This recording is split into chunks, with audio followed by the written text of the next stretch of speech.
خاوتي خواتاتي اهلا وسهلا مرحبا بكم يا جماعه الخير مساء الخير عليكم ازول فلاون السلام عليكم j'espère que vous allez bien j'espère que vous vous portez bien. Nous y voilà, les bureaux de vote ont fermé en Algérie à 20h heure algérienne. Voilà, les Algériens et les Algériens sont censés avoir voté. À 17h, le taux de participation annoncé par l'autorité nationale indépendante des élections par la voix de son président Mohamed Chorfi était de 26,4%. Cela signifie que 5 millions presque 5 millions, presque 200 000 personnes sont parties voter depuis 8 heures du matin jusqu'à 17 heures. Nous n'avons pas encore les chiffres officiels et actualisés pour l'heure de 20 heures, c'est-à-dire à la fermeture du bureau de vote. L'autorité nationale indépendante des élections va tenir un dernier point de presse vers 21h30 heure algérienne. Ça veut dire que ce sera 22h30 en France et dans pas mal de pays européens. Et à ce moment-là, on aura les derniers chiffres les plus actualisés. Quelques sources que nous avons pu contacter nous ont donné quelques photocopies, quelques prévisions qui circulent au sein de l'ANI, au sein de l'Autorité nationale indépendante des élections. On parle d'un taux de participation qui serait de 29% et quelques, à savoir moins de 30%. Mais ça reste une information qu'il faut prendre au conditionnel. Je ne peux pas vous la certifier. Nous attendons donc la soirée pour avoir plus de détails. Quoi qu'il en soit, nous avons d'ores et déjà donc 5 millions de personnes qui sont parties voter. C'est peu ou pas peu. Je vais voir ça avec nos invités. Et c'est pour cette fois-ci, pour ce troisième plateau de la journée que nous avons dédié à la couverture spéciale pour le scrutin présidentiel du 7 septembre 2024. J'ai le plaisir et l'honneur d'accueillir avec moi aujourd'hui. Je vais commencer par les dames, parce que par grande entrée, c'est rare où nous avons des dames sur notre plateau. Hajira, merci d'avoir accepté notre invitation, consultante internationale. Elle a travaillé sur de nombreux projets industriels en Algérie, binationale, et elle a une grande expérience dans le secteur économique et industriel. L'une des fiertés de l'Algérie, quand on voit des personnes comme vous, Hajira, qui ont réussi, qui ont prospéré, qui sont épanouies sur le plan professionnel. Merci beaucoup, Hajira, d'avoir accepté notre invitation. Merci de m'avoir invité. Voilà, et j'ai notre professeur avec nous. Vous êtes un habitué dans notre plateau. Beaucoup de gens l'aiment, beaucoup de gens le suivent. Al-Sred Ahmani, professeur d'université, consultant international, économiste. Merci beaucoup, Al-Sred, d'avoir accepté notre invitation, d'être venu commenter avec nous et analyser avec nous cette élection et cette soirée électorale un peu spéciale en Algérie. Abdou, merci. C'est toujours un plaisir et comme tu le répètes, c'est un des rares espaces de liberté et démocratique. Donc il faut en profiter, il faut en parler calmement, gentiment, mais il faut dire toute la vérité, rien que la vérité. Merci beaucoup, Al-Sri. Et j'ai avec moi une autre star, la star des agitateurs en Algérie, hein, la personne qui défraie toujours la chronique, qui scandalise et qui suscite autant d'admiration que de polémiques. Merci beaucoup. Omar Aït Mortad d'avoir accepté mon invitation. Je le dis toujours, ancien soutien de Tebboune, aujourd'hui l'un de ses plus virulents détracteurs et observateur averti de la situation politique en Algérie, qu'on le veuille ou pas. Omar, merci d'avoir accepté l'invitation. Merci Abdou. Je reprends mon ami Al-Sri qui dit que c'est le seul espace qui reste, qui dit la vérité, mais sachant que justement notre cher Abdou est condamné à mort par Tebboune. Tebboune a condamné à mort un journaliste qui s'appelle Abdou Samar. Est-ce que tous les Algériens ont cette information? En tout cas, on va dire qu'elle a été suffisamment diffusée, mais bon, peu importe ma personne, merci Omar. Non, c'est important, c'est très très important. Et le fait d'être dans son plateau, c'est de dire on n'a pas à condamner Abdou Samar à mort, parce qu'il dit la vérité. Non, ça c'est un crime. C'est criminel. D'autant plus que M. Tebboune, tout à l'heure, lorsqu'il a voté à Bouchaoui dans un bureau de vote, il a parlé d'une Algérie qui serait une démocratie de droit et pas de slogan. Donc ce serait bien que ce principe soit appliqué et qu'on ne cesse de condamner les journalistes, à la fois à la prison ou à mort. En tout cas, revenons à nos moutons, 5 millions de personnes ont voté. Al-Sri, est-ce que cela t'étonne? Est-ce que cela t'interpelle? 5 millions sur 24 millions. Je rappelle que le corps électoral en Algérie, c'est 24 millions. Est-ce que, aujourd'hui, selon toi, un président qui risque d'être élu avec 30%, on verra les chiffres officiels, mais on va parler avec toi et Hajira et Omar, vous avez tous les trois l'esprit scientifique, etc., à travers tous vos parcours respectifs. Est-ce qu'on peut aller au-delà de 30% à 20h, quand à 17h, on a 26% de taux de participation, honnêtement? Quand on parle de l'Algérie, il y a deux visions.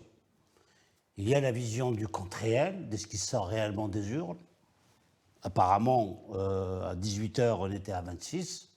À 20h, je ne sais pas si c'est toute la moitié de l'Algérie qui se déplace pour aller faire porter le chiffre, etc. C'est mathématiquement, techniquement, etc., c'est impossible. Donc, je pense, c'est ce que tu disais tout à l'heure, si on monte à 30%, c'est déjà pas mal. Mais il faudrait aussi, dans un deuxième temps, les spécialistes savent le faire, c'est aussi d'analyser ces gens que tu dis, tu estimes à 5 millions, c'est qui sont ces 5 millions?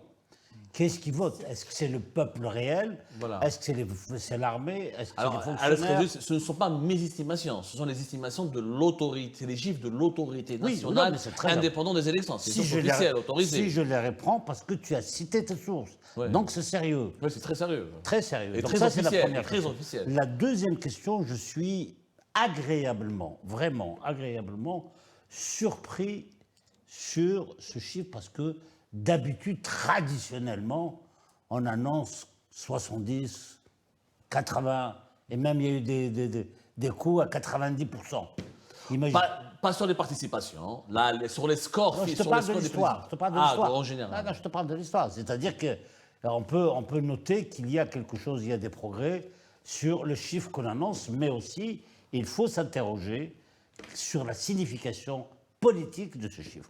Une chose est certaine, il sera, pour un président qui vient de faire 5 ans, il sera très difficile au bout de 5 ans de retourner aux urnes et de n'avoir que 30% de participation dans un pays qui est relativement stable. Je parle politiquement, je parle en sécurité, etc., etc. Rien, personne ne menace l'Algérie, etc. Les gens sont tranquilles et compagnie. Et il fait beau, c'est une période très agréable pour se déplacer, etc. Sauf si les gens préféraient la plage à aller aux urnes. Ça, c'est une... Il fait très chaud aussi en Algérie. Voilà, oui, oui. C'est surtout chaud. Oui, non, mais s'il fait chaud, c'est bien, mais l'intérêt du pays, l'avenir du pays, les enjeux du pays, les défis du pays, pour une journée, je pense que mérite de faire l'impasse une journée sur, s'ils n'ont pas fait, s'il n'est qu'à 30%, la question fondamentale qui va se poser, bien évidemment, c'est, on attend sur ces 30%, à combien il va être déclaré. 3 candidats. Oui, 3 candidats, non, 3 non, candidats. sur ces 30% de participation, De participation. ce serait bien de savoir combien il va être élu. Je ne pense pas qu'on va lui donner l'intégralité d'eux. Voilà, ils vont peut-être lui afficher ou lui donner 25 ou 20%. Peu importe, même à 30%, même s'il lui donne 100%, la question qui va se poser, c'est la légitimité. Il y a une véritable crise de légitimité. Parce que là, on ne peut pas parler de légitimité historique, parce qu'il n'a aucune référence historique, ce président. La seule référence qui aurait pu jouer à sa faveur, c'est d'avoir conduit le pays pendant 5 ans, relevé les défis, amener un meilleur avenir, un bien-être, etc. à la population, et la population aurait pu le conforter avec une mobilisation globale beaucoup plus conséquente, beaucoup plus importante, etc., pour le remercier pour son travail, du travail fait. Or, s'il n'y a que 30% qui se déplacent, etc., ça voudrait dire incontestablement qu'il y a un problème entre ce président et le peuple réel. Je parle du peuple réel. Très Voilà. bien. Ça, c'est le constat qu'on peut dire, c'est qu'il y a, après, Très bien. il faudra voir, est-ce qu'il pourra gouverner, qu'est-ce qu'il pourrait faire sur les 5 années à venir. Très bien. Justement, Hadjera, toi qui es binationale, mais qui est algérienne aussi avant tout, et qui a on va dire entre guillemets, une belle réussite sur le plan professionnel, tu as une grande carrière dans de bonnes entreprises, etc. Quel est ton regard aujourd'hui sur ce processus électoral? Est-ce que tu es parti voter, par exemple, toi personnellement? Bah, honnêtement, je n'ai pas été votée. Je n'ai pas été votée parce que, en fait, ces élections, je les ai trouvées un petit peu... C'est difficile de se faire une opinion quand on est à l'extérieur, parce qu'on voit le peuple algérien qui est en souffrance. Il y a beaucoup de choses qui manquent, il y a des réformes à faire. Ils attendaient toutes les réformes qui n'ont pas été faites. Donc je peux comprendre aussi que le peuple n'ait pas été voté en masse. Et probablement en France, les Algériens de France, est-ce qu'ils ont été votés en masse? Je ne sais pas. Donc c'est l'une des raisons qui a fait que Alors, je ne me suis pas déplacée. Le taux de pour participation des Algériens à l'étranger était de 18%. voter. 18%. C'est quand même 18%, une ouais. bonne... ouais. Une bonne, je ne sais pas, mais en tout cas. C'est un bon pourcentage, mais ce n'est pas suffisant.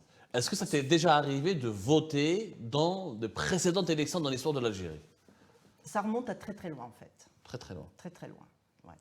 Parce que ce qui nous incite à ne pas y aller, c'est parce qu'on n'a pas trouvé un programme qui pourrait nous donner cet élan pour aller voter. Il n'y a pas eu de programme vraiment d'ouverture, un choix politique de refaire naître l'Algérie. Alors, justement, je te pose cette question, Hadjira, parce que comme tu es une consultante internationale, tu as développé des projets industriels.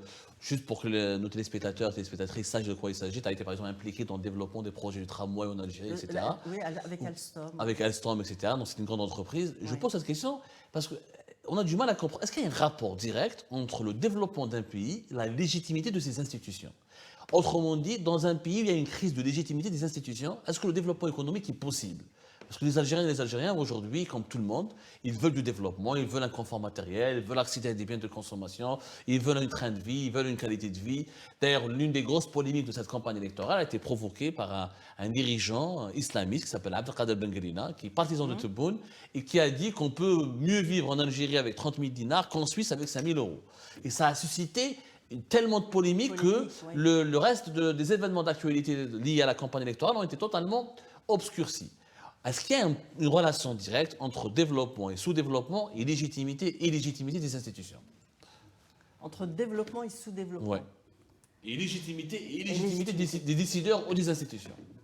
Écoutez, tout le monde, enfin le peuple algérien depuis l'indépendance, aspire à ce que le pays se développe. On a les moyens de le faire, on a les personnes compétentes, chacune selon ses compétences, leurs compétences, ils ont les moyens de développer. Il suffit juste, sur le plan politique, de leur donner cet élan pour pouvoir travailler à ce développement. C'est le peuple qui le désire. Donc justement, la légitimité des institutions c'est le principal carburant de cet élan. Absolument. Absolument. Donc c'est important d'avoir des institutions et des décideurs légitimes. Exactement. Il faut que les politiques soient ouvertes à cet élan de développement, plutôt que de faire partir justement les compétences d'Algérie. Ils sont tous partis au Canada, en France et que sais-je encore. Il vaut mieux les garder chez soi pour contribuer à ce développement. Alors, on en reparlera tout à l'heure avec des solutions, avec ton expérience, etc. Omar, mon cher ami Omar, 26%, 5 millions de personnes ont voté. Bon, pour toi, tu es surpris, étonné. Tu as vécu la campagne de 2019. Est-ce que là, j'ai l'impression que l'élection de 2024 mobilise beaucoup moins que l'élection présidentielle de 2019. Est-ce qu'on se dirige vers ce scénario, une élection encore plus impopulaire que celle de 2019 qui était en pleine crise politique avec le Hirak? On n'est pas dans la même situation qu'en 2019. Moi, ma vision en ce temps-là, j'ai dit qu'il fallait une élection, il faut quelqu'un à Mouradia, quel que soit le chiffre. Là, on assiste à la fin d'un mandat de Tebboune qui n'a rien fait, n'a pas de bilan. On n'a pas pu faire l'inventaire, le droit à l'inventaire, savoir ce qui a marché, ce qui n'a pas marché. Il n'y a pas de campagne électorale. Pour la simple raison, on organise une campagne électorale au mois d'août, les gens sont à la plage, en vacances. Donc là, c'est un jour triste. On se moque des Algériens. On plonge le pays dans l'illégitimité, surtout à l'extérieur. On ne va pas être respecté. Tebboune a échoué, il aurait fallu qu'il parte. Organiser une élection, ce n'est pas trop tard. Même aujourd'hui, évidemment, c'est Tebboune qui serait élu. Le chiffre, je suis certain qu'ils vont mettre un chiffre qui va dépasser celui de 2019. C'est-à-dire, Omar, ça n'a pas de sens. En 2019, c'était 39,8%. Ils vont mettre 39,5 ou 40% parce que, soi-disant, ils sont en train de dire que la situation s'est améliorée, ce qui est bien évidemment faux économiquement, et puis le peuple souffre. Donc, ce qui se passe aujourd'hui, je n'ai pas envie ce n'est pas une élection, elle n'a rien de... Tu penses qu'ils sont capables de rajouter plus que 10% en 3 heures. Belad El C'est Mouadjizat. mathématiquement, comment est-ce possible? On De n- 8 on heures, alors je n'arrête rappelle, pas. Omar, de 8 heures à 17 heures, 5 millions de personnes ont voté. Cher Abdou. Pour dépasser 2019, il faudrait qu'il y ait au moins 3 millions de personnes Cher qui se Abdou. déplacent. Cher Ça va Abdou, être, cher Abdou Smal, nous sommes dans le Bilad del Mouadjizat. Ils sont capables d'annoncer 55% à 21 heures. Donc c'est un coup de fil, c'est ça, et point à la ligne. Le problème qui se pose, c'est que Tebboune, c'est une formalité d'usage. Nous sommes en train d'introniser Tebboune, point à la ligne. Il n'y a pas de campagne. On n'a même pas à la fin pour avoir un débat contradictoire entre trois candidats, voir à peu près c'est quoi les programmes, c'est quoi les intentions. Donc on insulte l'intelligence des Algériens. C'est ça qui me dérange. Donc l'Algérie va très mal. Et moi, je conseille à Tebboune, qui est élu, enfin élu, placé bien évidemment. Moi, je lui demande une table ronde, une conférence nationale inclusive, et puis former un gouvernement de compétences nationales, d'union nationale, et arrêter ce massacre et tout ça. La bengrinisation de l'Algérie, vous avez vu la campagne de Bengrina qui dit n'importe quoi, un truc clownesque. Donc c'est insulter l'intelligence des Algériens. Moi je suis triste, j'ai honte. Voilà, ce n'est pas une élection. On Pourquoi va raccourcir approfondir. le mandat de Tebboune? Pourquoi une élection anticipée? Et puis, autre chose, c'est grave, c'est que durant la campagne électorale, le candidat Tebboune a réuni le Haut Conseil de sécurité, le pays donc est menacé, il fallait reporter cette élection, c'était plus sage. Donc là, on est en train d'outrager les Algériens, de les insulter, on n'arrête pas, ça suffit. Et le pays ne va jamais se développer quand معلش Omar, on on règle va le problème approfondir, de- on va approfondir ce point de vue. Al-Sri, est-ce que c'est mauvais pour le développement du pays une telle situation? Honnêtement, une telle situation politique, avec crise de légitimité qui se pose, etc., est-ce que ça va nuire directement au développement économique du pays? Ben, je pense que c'est incontestable. Le regard de l'étranger, comme l'évoquait Omar il y a un instant, c'est bien évidemment toutes les chancelleries vont observer de très près ce résultat. Qui a voté, pourquoi et compagnie. Nous avons un régime qui est un régime qui domine, qui maîtrise la quasi-totalité de tout. Il a le pouvoir absolu. 5 ans de règne pour obtenir une participation de 30%, je pense que c'est dramatique. Je pense que c'est triste. Tout à l'heure, tu posais la question, est-ce que le développement économique ou les réussites économiques peuvent induire une certaine légitimité? Non, les succès, les progrès dans le domaine sociétal, dans le domaine économique, dans le domaine politique, n'induit aucune légitimité. Le seul qui donne la légitimité au pouvoir, c'est le peuple. Seul le peuple, par sa voix, par son choix, te donne une légitimité parce que nous sommes dans une démocratie. Sur les résultats économiques ou de société autres, on peut avoir l'adhésion. On peut avoir l'adhésion du peuple qui va dire tiens, il a fait du bon boulot, etc. Nous adhérons à sa démarche, nous adhérons à sa politique, etc., etc. Mais la légitimité, personne ne peut l'avoir et ce régime ne l'a jamais eu depuis 1962. Justement, Hadjer, Jamais. est-ce qu'un bon bilan économique, quand même, n'aide pas à réconcilier la population avec ses autorités? C'est une autre question. Voilà, c'est pour ça que je l'ai posé à Hadjer. Est-ce qu'un bon bilan économique? Et qu'est-ce que c'est qu'un bon bilan économique? Toi qui étais dans le domaine de l'industrie, dans le développement, tu as vu l'Algérie, comment elle a évolué, j'imagine que tu as eu une autre carrière internationale, tu as vu d'autres pays, etc. Encore une fois, les thèmes de la malvie, des salaires, du chômage ont été centraux. Mais il n'y a pas eu de propositions concrètes de la part ni de Tebboune. Il y a eu des promesses, mais pas des propositions. On a senti les Algériens frustrés. À chaque fois qu'ils voyaient ou qu'ils assistaient à un meeting, ils sautaient sur l'occasion. On veut du logement, on veut de l'emploi, on veut des salaires. Ils sont demandeurs de solutions. Mais donc, est-ce que ce n'est pas le mauvais bilan économique qui explique qu'aujourd'hui, nous sommes un peu désespérés dans notre pays? Certainement, certainement. Si le peuple voulait voter en masse, c'est parce que c'est un peuple qui adhère à un programme de développement, à des réformes, parce que le peuple est demandeur. Le peuple a besoin de réformes sur le plan médical, sur le plan agroalimentaire, sur le plan industrie. Est-ce qu'il y a des industries de masse en Algérie? Est-ce qu'on a des investisseurs qui viennent en toute légitimité, avec fierté, investir en Algérie? Donc c'est tout ça que le peuple réclame. Aujourd'hui, le peuple, il n'a plus les moyens d'acheter ne serait-ce que la baguette. Bon, en Algérie, c'est pas une baguette, mais le kilo de couscous. Donc c'est de viande. Ou le kilo de sardines. C'est des produits qui sont subventionnés par l'État. Même le kilo de tomates. Oui, c'est vrai. Même la tomate est devenue très chère. La sardine est devenue très chère. On a vu au moment du Ramadan, ils ne pouvaient pas satisfaire la famille avec des courses, le marché qu'ils auraient pu faire, etc. Ils n'ont plus les moyens. Ils n'ont plus les moyens. Et je ne parle pas de l'éducation. Le peuple a besoin d'être éduqué, il a besoin d'instruction pour pouvoir développer justement cette Algérie nouvelle. On a besoin d'universitaires, on a besoin de ces étudiants de demain pour ce développement de l'Algérie moderne. Alors, si vous étiez une conseillère, la conseillère du président qui sera désigné ou élu ce soir, vous lui diriez quoi sur le plan? Qu'est-ce qu'il faudrait faire pour... Parce que là, il y a un message, quand on est moins de 30% à aller voter, il y a quand même un désaccord, il y a quand même une désaffection, il y a quand même une abstention, il y a quand même une colère silencieuse, mais elle est là. Et encore, on n'a pas encore les chiffres, demain on les aura après-demain, les bulletins nuls, les votes blancs, ça fait partie de la contestation aussi. Qu'est-ce que vous diriez à celui qui va être annoncé vainqueur pour qu'il se réconcilie, pour qu'il puisse séduire sa population?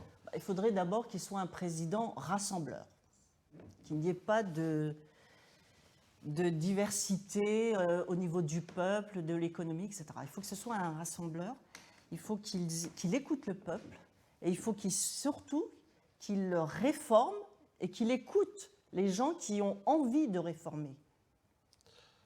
Donc on parlait des infrastructures, on parlait de l'industrie, on parlait de l'éducation.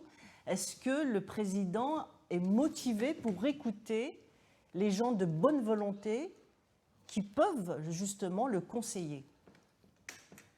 On parle de l'éducation, on parle du programme médical. On a entendu des médecins qui ne trouvent pas de matériel, qui ne trouvent pas de machines pour travailler, de médicaments.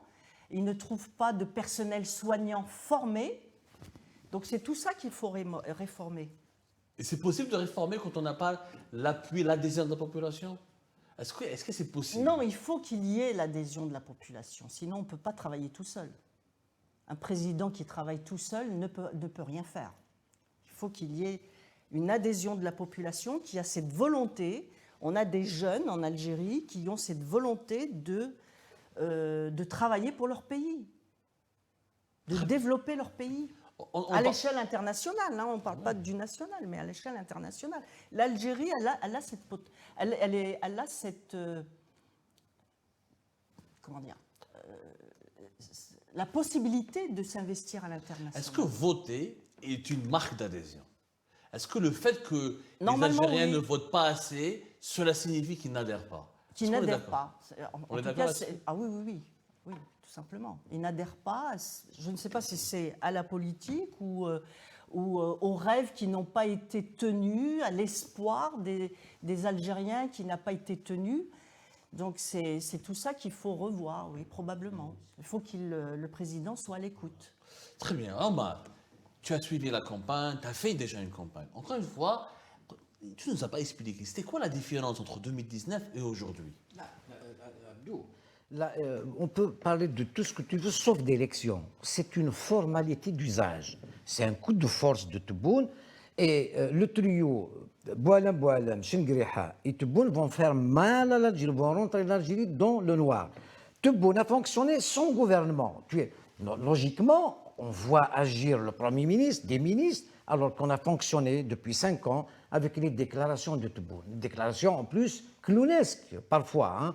Et est-ce que tu as vu des IDE, des investissements directs qui viennent de l'étranger? Rien, on n'attire personne. Et puis, cette instabilité politique, rien ne peut venir. Il y a une instabilité politique grave à l'intérieur, bien sûr. On ne fonctionne pas avec les ESTN, avec la prison. Non. Si vous voulez développer un pays, il faut des analyses, il faut de la prospection, il faut de la planification, des priorités. Qu'est-ce qu'on fait en Algérie? On vit le jour le jour. On attend de Boune, des gestes, des machins, des déclarations. On a fonctionné avec tous les mois avec une petite des déclarations clownesques. C'est comme un cirque. Donc, Tebboune a échoué. Moi, je l'ai dit, ça fait un bout de temps. Il a échoué. Aujourd'hui, il faut agir et vite. Il a raté, il a retardé l'Algérie. Aujourd'hui, il est temps de se mettre autour d'une table. C'est grave ce qui peut arriver à l'Algérie si jamais il n'écoute pas le peuple déjà. Libérer les prisonniers, les condamnés. On a tout vu. Des condamnations à mort, dont le tien d'ailleurs, et des condamnations à Malarvanatiratun, des journalistes emprisonnés, des professeurs universitaires. Dès que tu parles, tu vas entendre. On a vu comment elle a été exclue, Saïd Narzan, ce n'est pas une. On peut parler de tout sauf d'élection. C'est une formalité d'usage, c'est un coup de force. Et là, le peuple risque de réagir, et ça serait grave aujourd'hui, parce que la crise qu'on a subie avec la fin du mandat du 5e mandat de Bouteflika, aujourd'hui, si ça répète, rien ne va. Parce qu'on est guetté par l'étranger, nos frontières sont en feu, c'est une vérité, c'est pour ça qu'on s'amuse à réunir le Conseil de sécurité, le Conseil tous les jours. Ce n'est pas une partie de domino, c'est une partie de plaisir. C'est que c'est grave ce qui se passe à nos frontières au Mali, avec Wagner, le peuple sait tout. Par contre, le pouvoir, il cache tout. Tebboune, il veut tout cacher et on va l'avoir en plein la gueule et c'est dangereux pour la suite de l'Algérie. Moi, je demande une conférence sans rien attendre.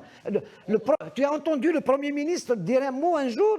Il est inexistant. Il y a le gouvernement. Il a été absent au sommet Afrique-Chine pour nous ramener les investissements. Par contre, pour aller voter, nous appeler à voter, il y a été. Le gouvernement gouverne, le président préside. Alors que nous, on assiste à un président qui nous fait des effets d'annonce. Il annonce des choses et tout ça, et le contraire.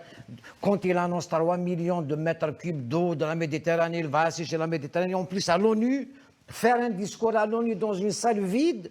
Il nous a tout. Donc, il insulte l'intelligence des Algériens. Moi, je crois au peuple algérien, mais il n'y a pas d'émergence. On n'a pas permis aux gens de. On a vu comment il veut organiser la communauté algérienne de l'étranger avec la mosquée de Paris et Zeribi. On va où, là? Et puis, faire la campagne électorale avec Ben Guirina. Je ne sais pas s'il y a un Algérien qui se reconnaît en Ben Guirina. C'est quoi cette histoire? On en parle. C'est toi qui as sillonné l'Afrique, le continent africain. Il y a eu des pays africains qui ont connu des processus électoraux. Il y en a même qui ont connu des transitions démocratiques, comme c'était le Sénégal durant cette année, au début de cette année, avant même l'Algérie. Et des pays comme le Ghana, des pays que tu connais. Est-ce que tu peux nous raconter et expliquer aux Algériens, on peut être africain comme nous, et on peut avoir des transitions démocratiques. Est-ce que les pays africains que tu as visités, dans lesquels les transitions démocratiques se sont bien déroulées, ont eu ensuite un impact sur leur développement? Alors, si tu me permets, je voudrais revenir juste après, je reprends à ta question qui est très très importante, sur les chiffres. On est tous d'accord que le pouvoir, c'est pas Tebboune. Le pouvoir est ailleurs. Ceux qui sont ailleurs vont regarder de très près, ils vont décortiquer ce résultat. Si, sur ces 5 millions de personnes qui se sont déplacés pour voter, ils vont regarder. Si c'est des militaires, c'est des policiers, c'est des gendarmes, c'est des fonctionnaires, c'est-à-dire ce sont des gens de l'État. Du pouvoir. Tout à l'heure, du pouvoir. Tout à l'heure, je parlais de crise de légitimité. Là, je changerai de mot parce que finalement, le peuple est exclu. Les voix, le peuple réel, il ne s'est pas déplacé, c'est-à-dire qu'on aurait 2 ou 3%.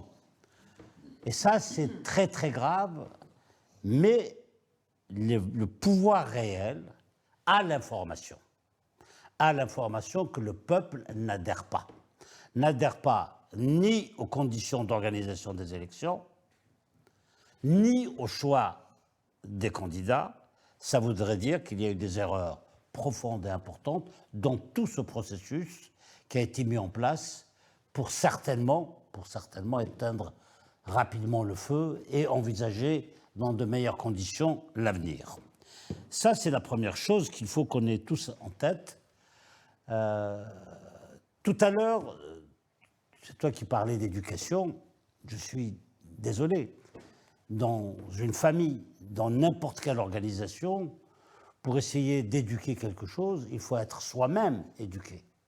Je ne pense pas que ceux qui dirigent le pays, certainement il y a quelques cerveaux, mais ceux que nous voyons en face, etc., que ce sont des gens qui sont éduqués. Donc il est très difficile, quand quelqu'un n'est pas éduqué, à chercher à éduquer les autres. C'est une équation, c'est quelque chose d'irréalisable. Donc tu ne peux faire que maintenir les gens dans les ténèbres, dans l'ignorance la plus totale, etc., pour pouvoir gérer.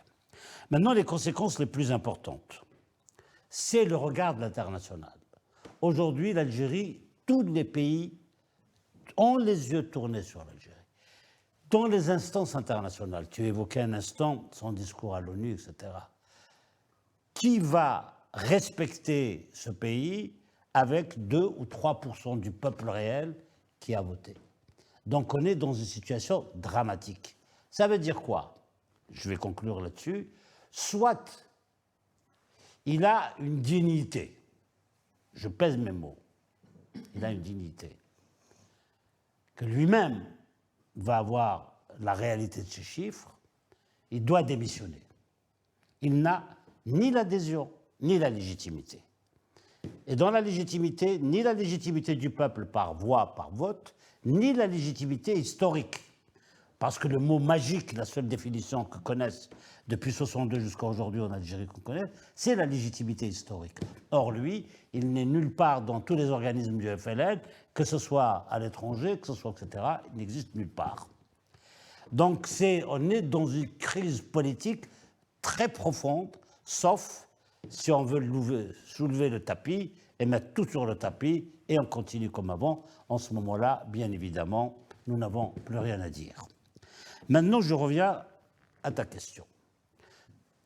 Pour l'Afrique, il y a beaucoup de progrès d'accomplis. D'abord, dans l'Afrique, il faut distinguer deux choses. On a deux blocs. On a le bloc anglo-saxon. Tous ceux qui ont été colonisés par les Anglais. Les Anglais ont laissé des réflexes, des cultures politiques, économiques extrêmement saines.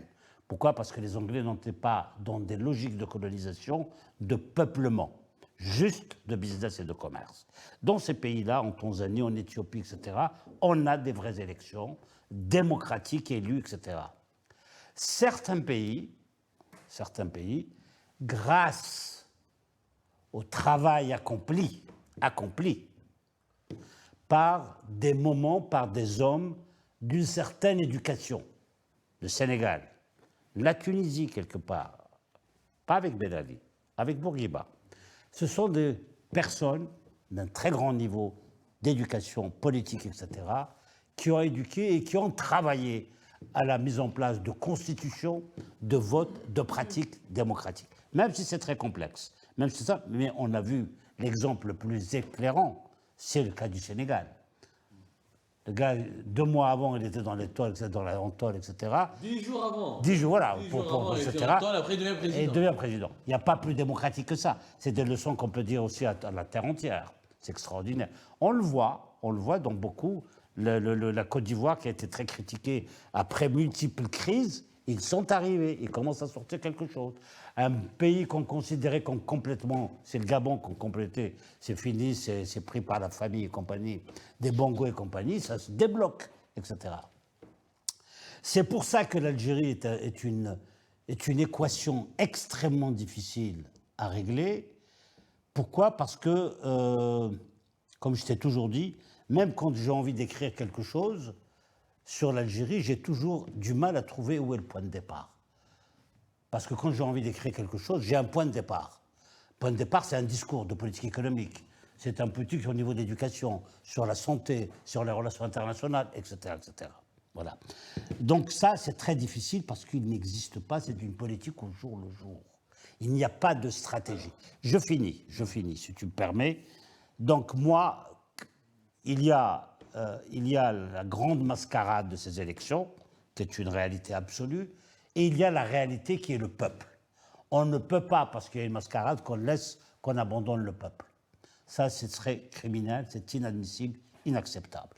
Donc pour ce peuple, je l'ai dit la dernière fois, et si on aura l'occasion ou un peu de moment tout à l'heure, j'aimerais bien qu'on revienne, c'est la mise en place, et là, il a un Premier ministre, un gouvernement, qu'il organise son gouvernement sur 5 réformes fondamentales pour amener l'Algérie à ce que le monde entier nous regarde différemment et avec des résultats sérieux, mais à condition d'avoir la volonté de réaliser, d'entamer, d'engager tout le processus de réforme. C'est très intéressant ce que tu dis, Alesri. On ne pourra pas tout dire dans ce débat-là, malheureusement. C'est pour ça que j'aimerais conclure avec Hadjira. Hadjira, s'il te plaît, est-ce qu'on peut savoir aujourd'hui qu'est-ce qu'on peut attendre légitimement d'un président en Algérie? Qu'est-ce qu'il devrait faire pour que le pays soit enfin, se relance, se développe, prospère? Les mots peuvent changer. Mais qu'est-ce qu'un président devrait faire pour que l'Algérie sorte de cette impasse? Toujours les mêmes problèmes, légitimité, pas légitimité, sous-développement, etc. Alors qu'on est un pays continent. On est un pays continent. On a vu une émission d'Arte récemment. En 3 minutes, je vous l'ai dit, elle a résumé le paradoxe de l'Algérie. Un pays continent avec des richesses inestimables, son territoire. Qu'est-ce qu'on devrait faire? Qu'est-ce qu'on devrait attendre d'un président de la République aujourd'hui en Algérie en 2024? Il faudrait que le président écoute le peuple. Le peuple a déjà réagi, il a déjà donné son avis pour qu'il y ait des réformes que le peuple attend. Donc Aristide disait les réformes éducatives, les réformes médicales, les hôpitaux, manque de tout. Combien d'hôpitaux nous avons en Algérie? Je ne sais pas. On en a un certain nombre, mais malheureusement, Mais tous ne pas sont pas tous dans un bon état. Pas Les plus suffisant. grands hôpitaux du pays sont quand même hérités de l'époque coloniale. Voilà, donc le plus on grand a du pays, besoin. Moustapha Bacha, date de l'époque coloniale. Absolument. On a besoin d'hôpitaux dans chaque grande ville, avec le matériel, avec des formateurs, parce que c'est très bien d'acheter des ordinateurs, du matériel médical et tout ça, mais si on ne sait pas le faire marcher, ça ne sert à rien. Donc il faut rééduquer toute la sphère médicale avec des compétences. Nous avons des compétences. Nous avons les compétences plutôt que de les laisser s'exporter ailleurs. On a beaucoup de professeurs en médecin, en médical, etc., qui sont au Canada, en France, etc. Il faut les faire revenir, leur donner justement cet espoir et cette envie de revenir en Algérie pour pouvoir justement lui donner un nouveau souffle. L'Algérie, si on considère l'Algérie par rapport à ses situations géographiques, c'est le plus grand pays d'Afrique, le plus grand et le plus riche. Donc on a les moyens de faire toutes les réformes dont le peuple a besoin. Sinon, qu'est-ce qu'on risque? On risque une révolution. On risque que le peuple non satisfait descende une nouvelle fois dans la rue. Donc il faut justement ne pas lui donner... Le peuple a faim, on ne va pas lui donner une brioche. Il faut lui donner les réformes, il faut lui donner le budget pour pouvoir justement concrétiser cette envie et ce développement. Merci beaucoup Hadjira, merci beaucoup Alesri, merci beaucoup Omar. On n'a pas pu tout dire dans cette soirée, dans ce débat-là. Nos émissions vont se poursuivre, peut-être pas sous d'autres noms, sous un autre nom, avec d'autres décors. On vous a accompagné depuis le début de l'annonce de l'organisation de cette élection présidentielle anticipée. On a fait pas mal de plateaux, une dizaine de fois.